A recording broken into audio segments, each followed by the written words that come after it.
તમે construction related જ્યારે વાત કરો છો then you have many ideas. તમે ઘણી બધી વસ્તુઓને રિપ્રેઝન્ટ કરી શકો છો, લઈ શકો છો, બનાવી શકો છો પ્રોડક્શનમાં, મેન્યુફેક્ચરિંગમાં, સેલિંગમાં. You can use it at many places. તો એ શું હશે? સર રેન્ટલ્સમાં. રેન્ટલ્સમાં, રાઈટ. તમને એક બિઝનેસ ચાલુ કરવાનું કહીએ છીએ, બરાબર છે? હું તમને એમ કહું છું એક બિઝનેસ ચાલુ કરવો છે, તો હેમાંગ તું કઈ વસ્તુ ન કરીશ?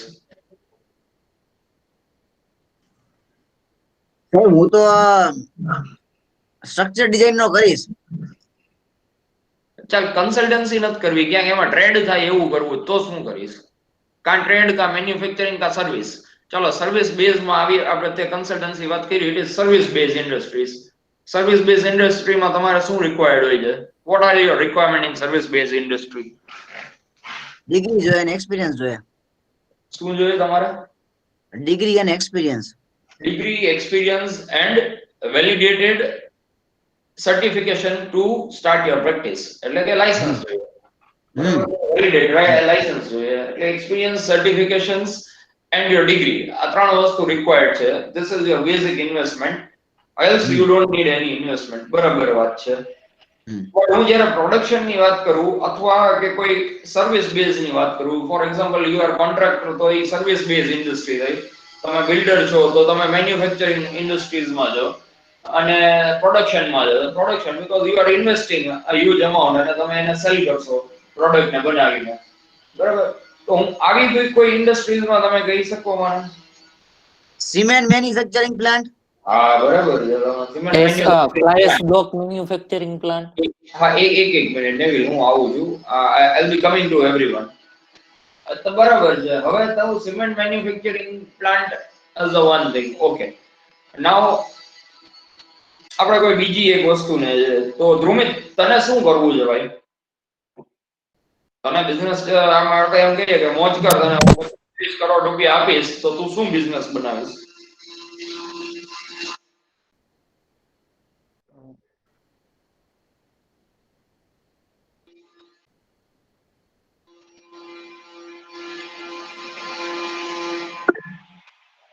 મને તો કઈ ખબર નથી.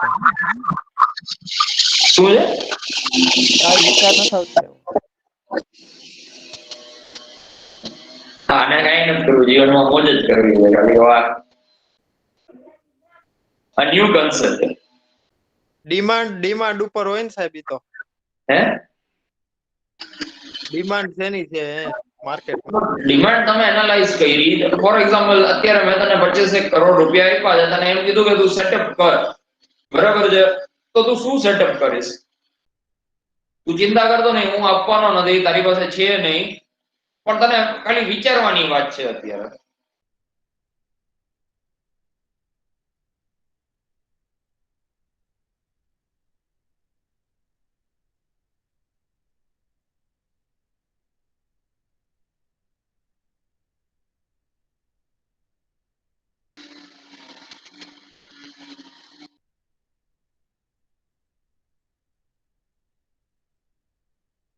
ગૌતમ, તને જ કહું છું, I am waiting for your answer. Private builder માં હોય તો એમાં રોકીએ, અમે એમાં હોય તો એમાં જ રોકાય ને એમ. બરાબર છે. તું building, you would like to be a builder, બરાબર? તો શેમાં કરીશ? રેસિડેન્શિયલ, કમર્શિયલ, શું કરીશ તું? કોમર્શિયલ કરાય ને. કમર્શિયલ કરીશ. ઓકે, બરાબર છે. કઈ વાંધો નહીં. Neville, what you will do? Fly ash block manufacturing plant. It is a manufacturing thing, અને એની અંદર for being an entrepreneur, what you will do, what you will try to manufacture. તું શું ક્વોલિટીના શું ધ્યાનમાં દઈશ? તો બહુ બ્રિટલ ના હોવું જોઈએ. Yes, you will go with a quality. ભાઈ, બીજી માર્કેટમાં જે બીજા સસ્ટેનેબલ વ્યક્તિઓ છે એના કરતા હું કઈક પ્રોડક્ટને એવું સસ્ટેનેબલ બનાવવું કે મારો પ્રોડક્ટ વેચાય. ભલે 1 રૂપિયા હું મોંઘો વેચીશ બીજા કરતા, પણ કઈક સસ્ટેનેબલ હશે તો મુદિત તું લઈશ કે નહીં લે? ન લેવાય સર. રૂપિયો થોડોક મોંઘો, 1 રૂપિયો મોંઘો પડે, પણ ક્વોલિટી સારી હોય તો ન લેવાય. હું ન જાઉં સર. સર આપણે પણ બધા એસ્પેક્ટમાં જોવું પડે ને. બધી વસ્તુમાં આપણે સારું સારું કરીને એક એક રૂપિયા દોઢ રૂપિયા મોંઘો દેવા માંડી છતાં ખાલી થઈ જાય. કે જેટલી જરૂર છે એટલું જ એક દેવાય. રૂપિયો ડિફર કરે છે તને તો, શું સર? ખાલી 1 રૂપિયો ડિફર કરે તો. પણ સર ક્વોન્ટિટીમાં કરો તો 1 રૂપિયો બહુ મોટી વસ્તુ કહેવાય. Exactly right. When you are talking about a quantity, તો તમારા સામે કસ્ટમર હશે એ શું વિચારશે કે 1 રૂપિયાની વાત ભલે રહી, પણ મારે તો આમાં 2 લાખ બ્લોક જાય છે, 1 રૂપિયા મને 2 લાખ રૂપિયાનો ફેર પડી જાય છે, ફોર એક્ઝામ્પલ. હા સર. બરાબર છે. So this are many criteria. આ બધા ક્રાઇટેરિયા ધ્યાનમાં રાખી અને we can lead to something which is having some benefits also. હવે એમાં કઈક બેનિફિટ્સ મળ્યો તમને. બેનિફિટ શું મળ્યો? હવે કે ભાઈ જે નેવીલે બ્લોક બનાવ્યા છે એનું વેઇટ ઓછું છે. એનું વેઇટ ઓછું છે તો તમે બીમમાં છે ને સ્ટીલ ઓછું કરી શકા, કારણ કે ડેડ લોડ ઘટી ગયો. તો ઓવરઓલ કન્સ્ટ્રક્શનમાં તમે સ્ટીલ ઘટાડી શકતા હોય તો હવે પોસાય કે ન પોસાય? Mudit, again answer from you. એટલે સર સમજાણો નહીં કેમ તમે સ્પીડ ઓછું કરવાનું કહો છો? ડેડ લોડ ઘટી જાય તો તમે સ્ટીલ ઓછું કરી શકો, બરાબર છે. લોડ કેલ્ક્યુલેશનમાં તમારા મોમેન્ટ ઓછી થઈ ગઈ તો સ્ટીલ ઓછું જાય ને એની સામે. નહીં સર, એટલે તમે બ્લોક સ્લાયસ બ્લોક નું કહો છો? બ્લોક બ્લોક તમે મેન્યુફેક્ચરિંગ કર્યું, બરાબર છે. નેવી લેવલમાં ક્વોલિટી સુધારી દીધી અને એને લાઇટ વેઇટ બીજા બ્લોક કરતા લાઇટ વેઇટ કરી દીધા, બરાબર છે. હા સર. પણ સ્ટ્રેન્થ ક્રાઇટેરિયામાં કઈ ઇશ્યુ નથી. Strength criteria as it is એને મેન્ટેન રાખ્યું છે, બધું એને મેન્ટેન રાખ્યું છે. પણ એની સામે એને લાઇટ વેઇટ કરી દીધું અને હવે તમે બીમની અંદર સ્ટીલ ઘટાડી શકો, કારણ કે ડેડ લોડ ઘટી ગયો, મોમેન્ટ ઘટી ગઈ એની ઉપર બનતી. તો હવે is it okay? No sir, તોય હું ન વાપરું. શું કામ? હા સર, એમાં તો અમુક મારા પૈસા વધે છે, મારી પાસે વધારે પૈસા મને મળે છે તો હું ખોટા શું કરવામાં ખર્ચા કરું? કેમ વધારે પૈસામાં એટલે? મારે સ્ટીલ નું પણ સેવિંગ થયું ને એમાં. તો હું ઈ જ કહું છું કે નેવિલ જે બ્લોક આપે છે એમાં સ્ટીલ સેવિંગ થાય તોય તું ન લે. નો જ સર, હું એઝ અ કોન્ટ્રાક્ટર હોય હું તો ઈ જ ગોતતો હોય મારે સેવિંગ ક્યાં થાય. સ્ટીલમાં, સિમેન્ટમાં, બ્લોકમાં મારે સેવિંગ જ્યાં થતું હોય મારે ગોતવાનું હોય. સેવિંગ થાય છે એમ જ તો હું કહું છું તને. હા તો મારે સેવિંગ કરવું હોય સર, હા, તો મારે પણ ખોટો એ ખર્ચો જ નથી કરવો, 1 રૂપિયો દેવો જ નથી. પણ અચ્છા, સ્ટીલ પ્રાઇવેટ કામ હોય, પ્રાઇવેટ કામ સ્ટીલ સેવ થાય છે એની સામે, એમ વાત છે. જો એ પણ બે સેન્સમાં હોય, પ્રાઇવેટ અને ગવર્મેન્ટ. જો પ્રાઇવેટ હોય તો આપણને એ રીતના પૈસા મળતા હોય તો હું એને 1 રૂપિયો ને 2 રૂપિયા દેવા તૈયાર છું. See, this is the difference, right? બરાબર છે.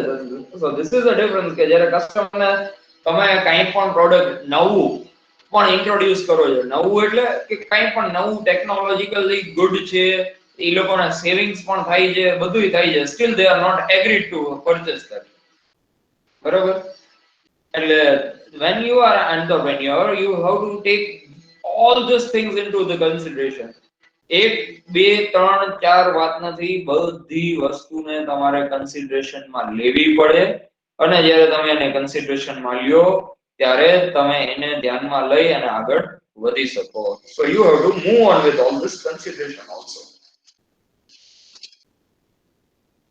You need to move further with all this consideration. અને આ બધી વસ્તુને ધ્યાનમાં લેવી પડે છે. This is clear with everyone. તો આ બધી વસ્તુને ધ્યાનમાં રાખવા માટે, એસ્ટાબ્લિશમેન્ટ કરવા માટે, બધું કમ્પ્લીશન કરવા માટે પહેલા તો ઈ વસ્તુનું કરવું પડે કે what is our product. Product ઉપર તમે વર્કઆઉટ કરો, then you have to find out that what you want, how you can establish your company. તમારી કંપની કયા સેક્ટર્સમાં આવે છે અને કયા સેક્ટરમાં આવે છે તો કોણ એનું રજિસ્ટ્રેશન કરશે, એની રજિસ્ટ્રેશન પ્રોસિજર શું છે, એની રજિસ્ટ્રેશન ફીસ શું છે, એનું રજિસ્ટ્રેશન સ્ટ્રક્ચર શું છે, ક્યાં આપણે મીટ કરવું પડશે, કોને મીટિંગ કરવી પડશે, કઈ જગ્યાએથી આપણે લેવું પડશે, કયા વેલિડેટ ડોક્યુમેન્ટ જોશે અને કઈ જગ્યાએ સેલ કરવું છે. For example, if you want to export a cement તો તમારે યુએસડીએ સર્ટિફિકેટ જોશે, બરાબર છે. જો તમારે એક્સપોર્ટ કરવું છે તો પછી એક્સપોર્ટ ઇમ્પોર્ટ સર્ટિફિકેટ જોશે, બરાબર છે. તો એ વસ્તુ છે. પછી તમારું પ્રોડક્ટ એડિબલ છે તો ફસાઈનું અહીંયા ફસાઈનું ઇન્ડિયામાં જોશે, ઇન્ડિયાની બહાર જે પણ કન્ટ્રીમાં તમારે મોકલવું ત્યાં અલગ અલગ જોશે પાછા.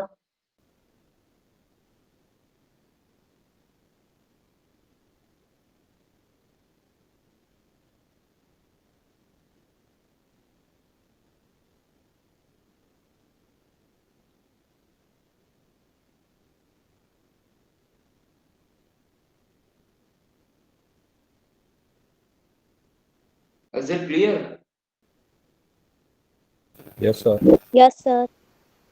હવે જાણે કે તમને ઇન્ડસ્ટ્રી સેટઅપ કરવાની છે તો તમે ક્યાં જવાના છે? What you will start with? નક્કી કરી લીધું, you had a finance, right? You had a product. Now you want to start a industry, તો તમે શું કરશો?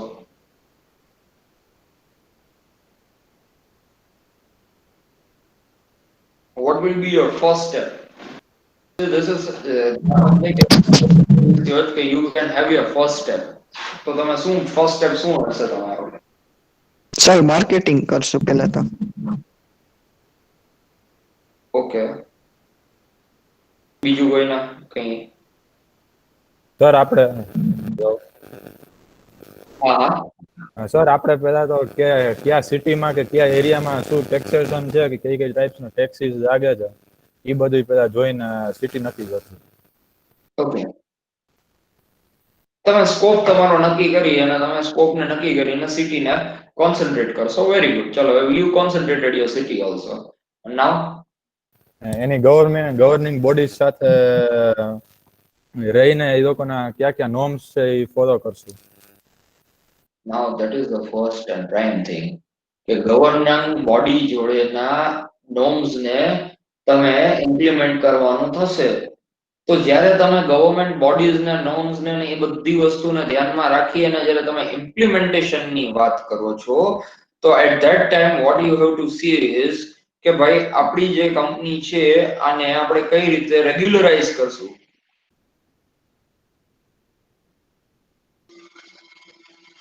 રાઈટ, આપણી જે કંપની છે એને આપણે કઈ રીતે રેગ્યુલરાઇઝ કરશું. હવે એને રેગ્યુલરાઇઝ કરવા માટે આપણી પાસે શું વસ્તુ હોય છે? તો ભાઈ કે એને રેગ્યુલરાઇઝ કરવા માટે વી નીડ ક્લાસિફિકેશન કે આપણી જે કંપની છે એ કઈ છે, પેલા તો એ કયા સેક્ટર્સમાં આવે છે, કયા સેગમેન્ટ્સમાં આવે છે. So this is your fourth module known as entrepreneurship in engineering support system. So this is your fourth module and we are starting with the fourth module. Now the policy framework in India. So what are the policy frameworks depending on what are the policy framework available in our country? આપણી country ની અંદર શું policy છે? So we have some different types of unit. Micro, small, medium enterprise development act that was known as 2006, which is in short known as MSME. Right? Because આપણે large enterprise ની વાત હજી કરતા નથી. Because we are starting with something, we are not talking about a large entrepreneurship. Right? We are not talking about a large entrepreneurs. We are not talking about large scale industries. આપણે હજી starting લેવલની ઇન્ડસ્ટ્રીની વાત કરીએ છીએ, 500-700 કરોડની વાત કરતા નથી. તો જ્યારે નાના લેવલની સ્ટાર્ટ કરીએ છીએ તો શું એમાં પોઈન્ટ્સ ને ફ્રેમવર્કમાં ઇન્ડિયાની અંદર લીધેલા છે. તો એનો આપણો એક્ટ છે 2006, એની અંદર કઈ ઇન્ડસ્ટ્રીને કેવડી કહેવાય એ એમાં ડિફાઇન કરેલું છે અને કેવડી કઈ કઈ કેટેગરીમાં આવે છે તો એને કયું બેનિફિટ્સ મળશે એ એમાં ડિફાઇન કરેલા હોય છે. એક જ મિનિટ.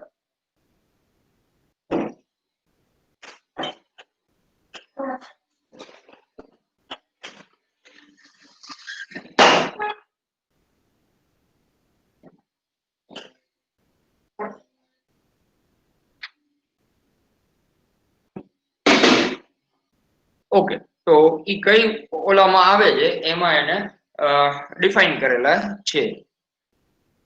બરાબર છે. હવે એની ઇન્સેન્ટિવ શું છે, કન્સર્ન્સ શું છે એ વસ્તુ એમાં ડિફાઇન કરશું કે ભાઈ આને કઈ રીતે એના પેમેન્ટ શું છે, એના ડોક્યુમેન્ટેશન શું છે, કન્સર્ન્સ શું છે, સપોર્ટિંગ શું છે એ વસ્તુને.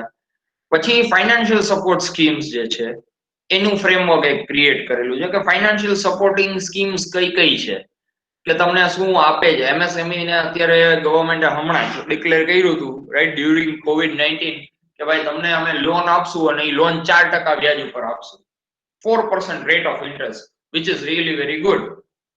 બરાબર છે. પછી ડીઆઈસી છે. ડીઆઈસી શું છે? Direct industries centres Rolls and functions. તો આ એક બોડી છે કે જે સર્ટેન રોલ્સ અને ફંક્શન્સ જે છે એને ડાયરેક્ટ કરે છે. તો એ ડિસ્ટ્રિક્ટની અંદર, દરેક ડિસ્ટ્રિક્ટની અંદર આ પ્રોવાઈડ કરવામાં આવી હોય છે અને આ બોડી જે છે એ તમારા રોલ્સ અને ફંક્શન્સને ડિસ્ક્રાઇબ કરશે. તો આ બધી એજન્સીઝ જે છે એની ભેગું તમારે કમ્યુનિકેશન થાય કોઈ પણ વસ્તુને કરવું હોય તો. Policy regulating SSI sector. બરાબર, પોલિસી રેગ્યુલેટિંગ સેક્ટર્સ જે છે એને ડિફાઇન કરશે આ જગ્યાએ. Okay, and export promotion facilities and SMES and global vision for entrepreneurs. So these are the bodies, these are the framework in India કે જેની અંદર પોલિસી ડિસ્ક્રાઇબ કરેલી છે. આ બધી પોલિસીઝ ડિસ્ક્રિપ્શન્સ જે છે એ કઈ કઈ જગ્યાએ મળશે, આટલી જગ્યાએ તમને આ બધી જગ્યાએ વસ્તુઓ મળશે. Now what is micro, small and medium enterprise? See, I am not talking about entrepreneur. Entrepreneur નક્કી થઈ ગયું કે જે ચાલુ કરે એ entrepreneur થઈ ગયો. I am not talking about that. હું શું કરું છું? એન્ટરપ્રાઇઝ ની વાત કરું છું કે નાની મોટી એન્ટરપ્રાઇઝ, માઇક્રો, મિની, એ કેને કહેવાય? બરાબર છે. તો enterprise have been classified broadly into two things. Enterprise engaged in manufacturing, production of goods and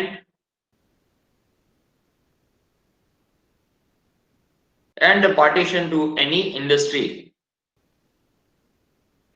and enterprise engaged in providing what? Providing the services.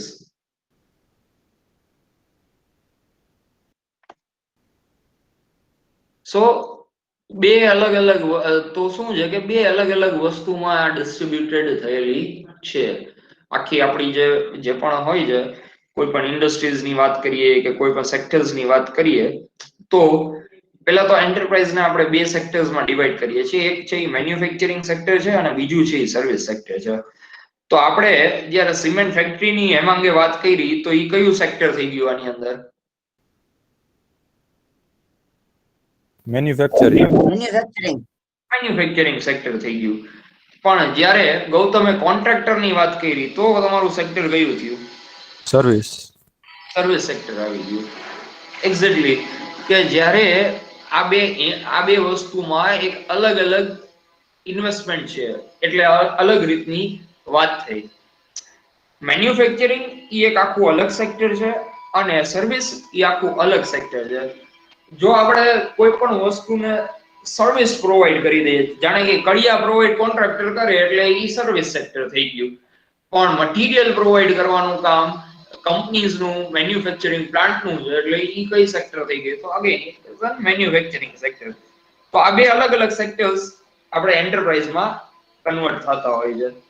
Sir manufacturing sir હું તમને એક example દઉં તો મને કહો ને કે શેમાં આવે, મેન્યુફેક્ચરિંગ કે સર્વિસમાં?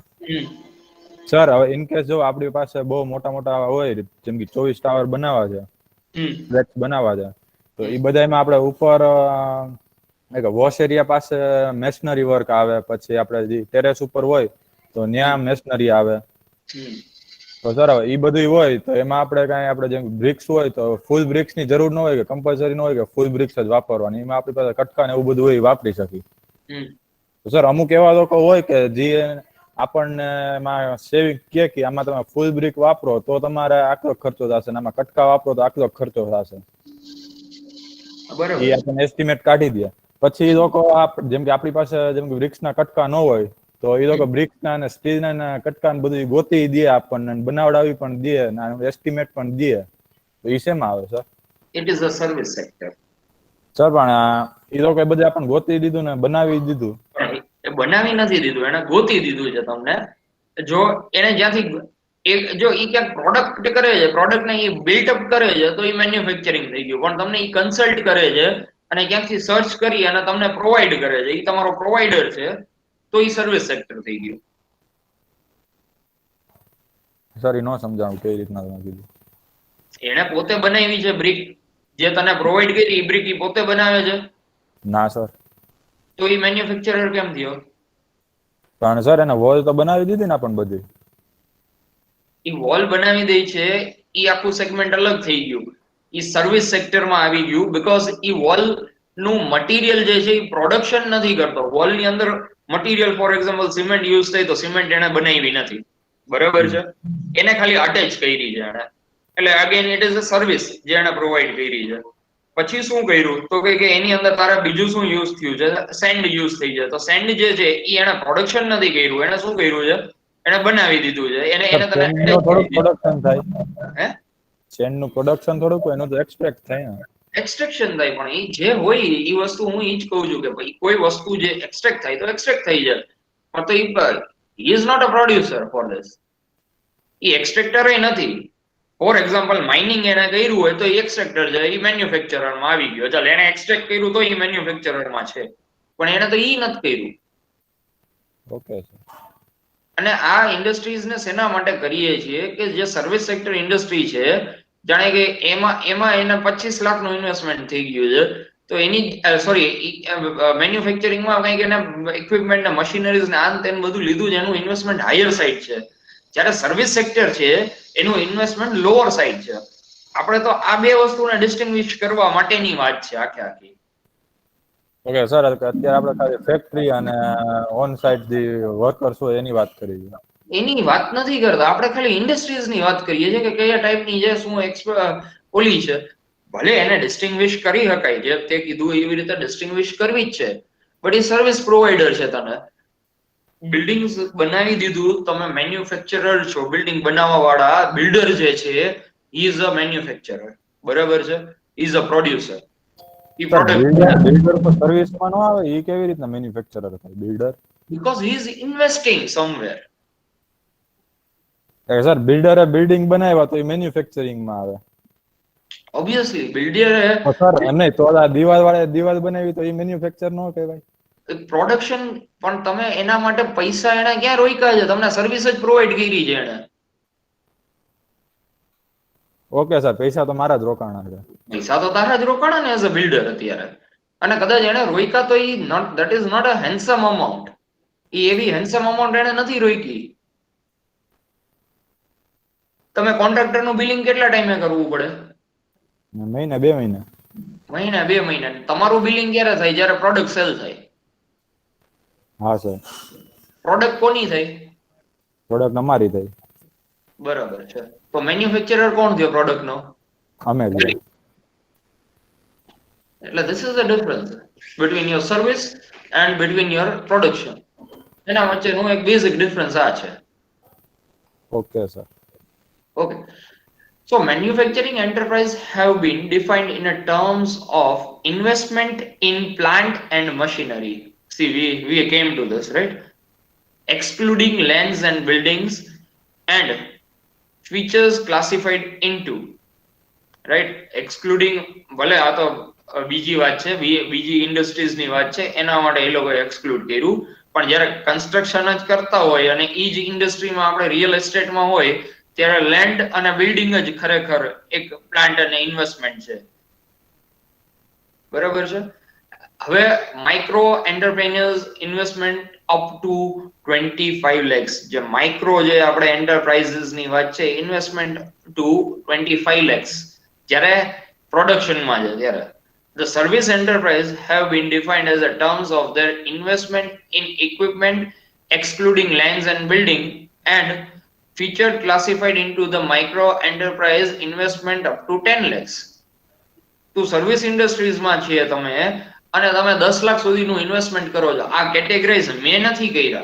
This is categorized by government policies. એના ફ્રેમવર્કમાં જે પોલિસીસ છે એને હું કહું છું, વાત કરું છું. તો તમે જો સર્વિસ સેક્ટરમાં છો તો એની અંદર જો તમારે સર્વિસ સેક્ટરમાં તમારું ક્યાં ઇન્વેસ્ટમેન્ટ થયું 10 લાખ સુધીનું, તો તમે માઇક્રો એન્ટરપ્રાઇઝમાં આવો છો. અને જો મેન્યુફેક્ચરિંગ માં છો તો તમે 25 લાખ સુધીનું ઇન્વેસ્ટમેન્ટ કર્યું તો તમે એન્ટરપ્રાઇઝ માઇક્રોમાં આવો છો. બરાબર. ઓલા ઉપરના જે મેજર છે એની અંદર તમારું ડિસ્ટ્રીબ્યુશન પાછું માઇક્રો લેવલે ક્યાં થાય છે એ ડિફાઇન થયું છે. હવે એ બેને ડિફાઇન કરીને હું તમને દેખાડું. બરાબર છે. તો એન્ટરપ્રાઇઝ એઝ ઇટ ઇઝ છે, એમાં કોઈ ચેન્જીસ નથી થયો. પણ મેન્યુફેક્ચરિંગ એન્ટરપ્રાઇઝ જે છે એની પાસે 25 લાખ છે તો એ માઇક્રોમાં આવે, પણ સર્વિસ સેક્ટરમાં 10 લાખ વાળો છે તો એ માઇક્રોમાં આવે. બરાબર. 10 લાખ થી ઉપર હોય તો એ માઇક્રોમાં નહીં આવે.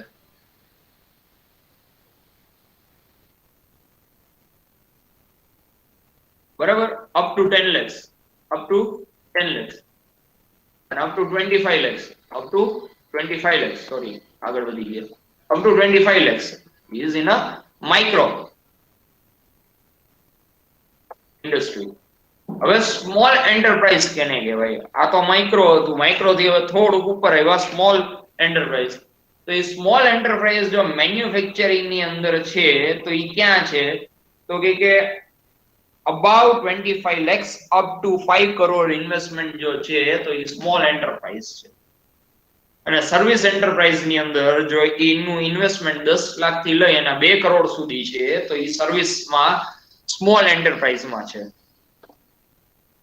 બેન એનો જો ચાર્ટ ડિફાઇન કરું તો એનો ચાર્ટ આવી રીતે આપણે ડિફાઇન કરી શકીએ કે એન્ટરપ્રાઇઝ મેન્યુફેક્ચરિંગમાં 25 લાખ થી લઈ અને 5 કરોડ સુધી ગયા તો એ શું થયા? તો કે એ સ્મોલ સેક્ટરમાં આવ્યા. અને એન્ટરપ્રાઇઝ પાછા 2 કરોડ સુધી ગયા સર્વિસ સેક્ટરમાં તો પણ એ સ્મોલમાં આવ્યા છે. Mudit, is it clear now? Yes sir. હા. તો આ હવે ક્લેરિટી થી તમને આપે કે તમે કયા સેક્ટર્સમાં આવો છો. આ સેક્ટર્સ એના માટે હું ડિફાઇન કરું છું કે જ્યારે તમારે ગવર્નમેન્ટ સ્કીમનો લાભ લેવાનો થાય ત્યારે તમારે નક્કી તો કરવું પડે ને કે તમે કયા સેક્ટરની અંદર છો. રાઈટ? હવે મેં કોને 25 લાખ કોને આપ્યા હતા? ગૌતમ, તને આપ્યા હતા ને 25 લાખ? ના સાહેબ, ધ્રુમિત ને આપ્યા હતા, ધ્રુમિત ને. ધ્રુમિત ને તો ક્યાં કઈ કરવું જ છે ભાઈ. પછી એની પાસેથી લઈને ગૌતમ ને દીધા હતા. એટલે થાય. હા ગૌતમ, તો જો હવે તારી પાસે 25 લાખ છે અને તારે શું કરવું હતું? આપણે કોમર્શિયલ માં રોકવાના હતા ને. એટલે કમર્શિયલ બિલ્ડિંગ તારે બનાવવાનું હતું ને, બિલ્ડર બનવું હતું ને? હા. હા, તો હવે કઈ થયું? માઇક્રો માં આવ્યો કે સ્મોલ માં આવ્યો? 25 લાખ તો આવ્યો, હું માઇક્રો માં આવ્યો ને. માઇક્રો માં. એટલે આપણે નાના બિલ્ડર છે, સમજો? હા. આપણે નાના નહીં, નાના થી નાના છીએ, માઇક્રો લેવલ ના છે. માઇક્રો સ્મોલ આમાં હજી આવતું જઈશે ને સાહેબ આગળ. એ હજી આગળ વધશે, એમ વાત નથી. બટ આપણે માઇક્રો લેવલમાં છીએ, માઇક્રો થી ઉપર ગયા નથી. પણ માઇક્રોમાં આવ્યા, સોરી, ઓકે, તું ઇન્ડસ્ટ્રીમાં છે, ઓકે, મેન્યુફેક્ચરિંગ વાળો તું બિલ્ડર થઈ ગયો, માઇક્રોમાં આવ્યો. પણ હવે કન્સલ્ટન્સી વાળું કોણ હતું જેને કન્સલ્ટન્સી કરવી હતી સ્ટ્રક્ચરની? મેવિલ. હેમાંગ હતો. ઇનિશિયલમાં એને કન્સલ્ટન્સી નું કીધું હતું આપણે, બરાબર ને હેમાંગ? Yes sir. હવે એમાં તને શું જરૂર પડી ભાઈ? તને કોમ્પ્યુટરની એક જરૂર પડી, એક સોફ્ટવેર લેવો પડ્યો, બરાબર છે? અને થોડા ઘણા 2-4 માણસો રાખવા પડ્યા. તો તને 25 લાખ એમાં મેં તને 25 લાખ આપ્યા હોય તો તું શેમાં આવ? પણ સાહેબ હું તો સર્વિસ માં આવું ને, આમાં તો કઈ 10 લાખ જ છે, હું તો 10 લાખ જોઈએ નહીં. પણ તું સર્વિસમાં આવ્યો, તું સર્વિસમાં જો ને મેં 25 લાખ આપ્યા તો તું ક્યાં જઈશ? કયા સેગમેન્ટમાં ફોલ કરીશ?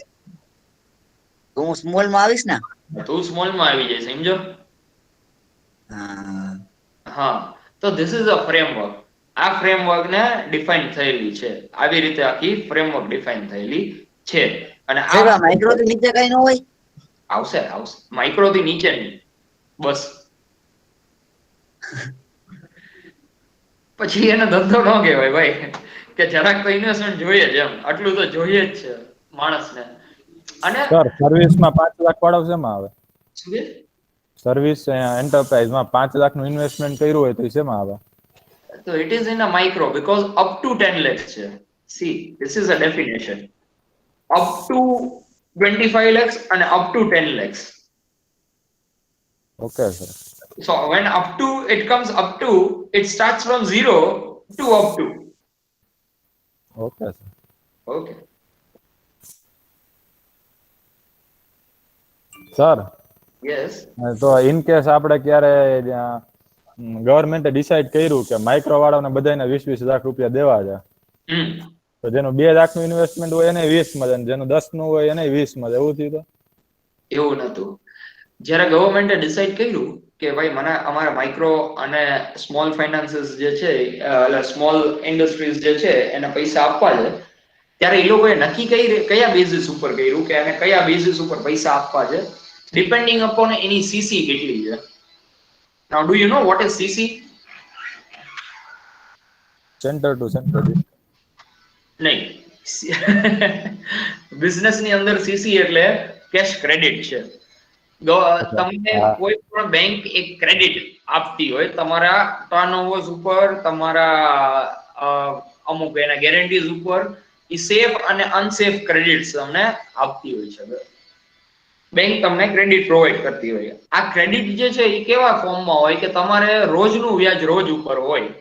ફોર એક્ઝામ્પલ, આજે મેં એમાંથી મને મારી પાસે ક્રેડિટ લિમિટ 30 લાખની છે, મેં આજે 30 લાખ એમાંથી વાપરા અને કાલના દિવસમાં મારે પૈસા આવી ગયા હતા અને મેં 15-20 લાખ એમાં જમા કરી દીધા. તો મેં ગઈકાલે મને 30 લાખનું લાગ્યું અને આજે મેં જમા કરી દીધા એટલે આજે મને ખાલી 10 લાખ જે આઉટસ્ટેન્ડિંગ હતા એનું લાગ્યું. તો this is a cache credit scheme. આ કોઈ પણ ઓલાને હોય.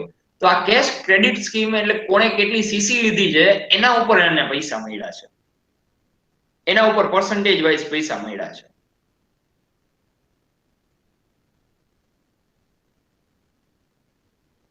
બીકોઝ એને ઈ ડિફાઇન કરતું હોય કે કયા બિઝનેસને કેટલી ક્રેડિટ્સની જરૂર છે. Clear? Yes sir. Okay.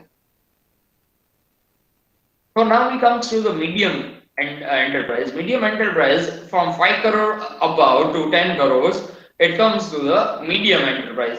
So MSME, micro, small and medium enterprise.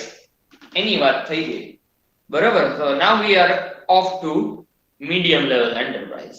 Investment from 5 crores to 10 crores in manufacturing, and in service sector 2 crores to 5 crores. Now you are at a medium level.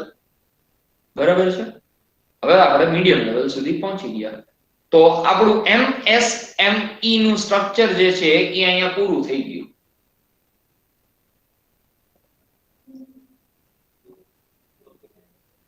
બરાબર?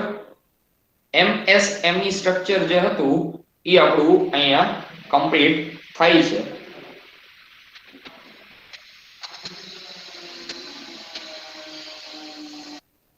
Any doubts up till this? No sir. No, sir. Okay. Okay. So we will keep our lecture up till this for today. આ જે છે investment plans, tax ને cells tax ને value added taxes ને એ બધું કઈ રીતે ના શું છે એને આપણે લેટર ઓન જોઈએ. બરાબર છે? Now you are not directly up to the you are not directly connected to the engineering subject. આ engineering subject છે જ નહીં. આ સબ્જેક્ટ ઈ છે કે તમારે તમારો ધંધો ચાલુ કરવો હોય તો શું કરવાનું છે. સો કાઇન્ડલી બી ઇન સમ મતલબ બી ઇન થોટ પ્રોસેસ કે ભાઈ આ કોર સબ્જેક્ટ તો નથી, પણ સબ્જેક્ટ જે છે it is something different, right? So you can give your attendance, and if you have any questions then you can ask me. No question, sir. Okay. Okay, then you can leave your attendance on the chat box and then you can leave.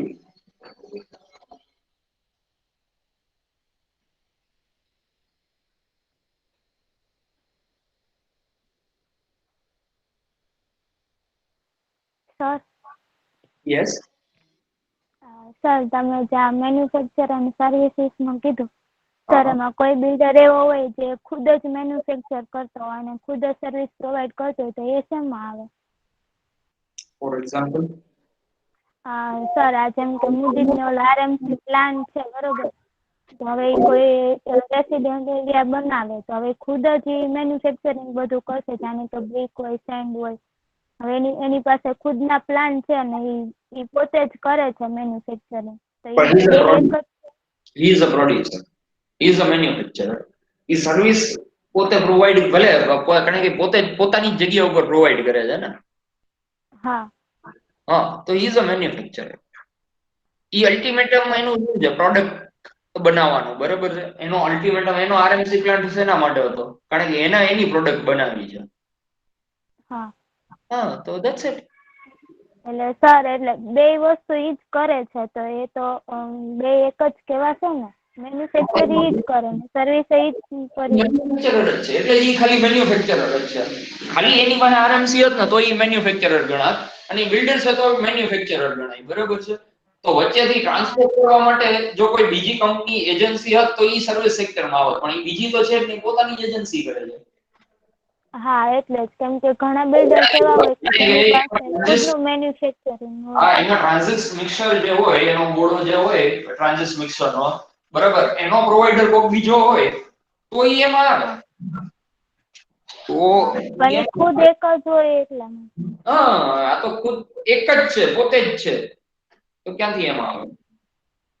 Okay. એટલે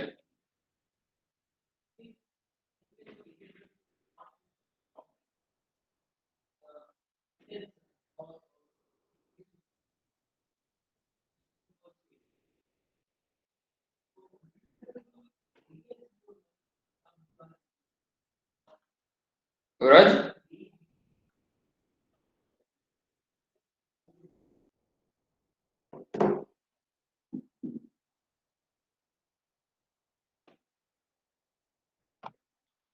બ્રજ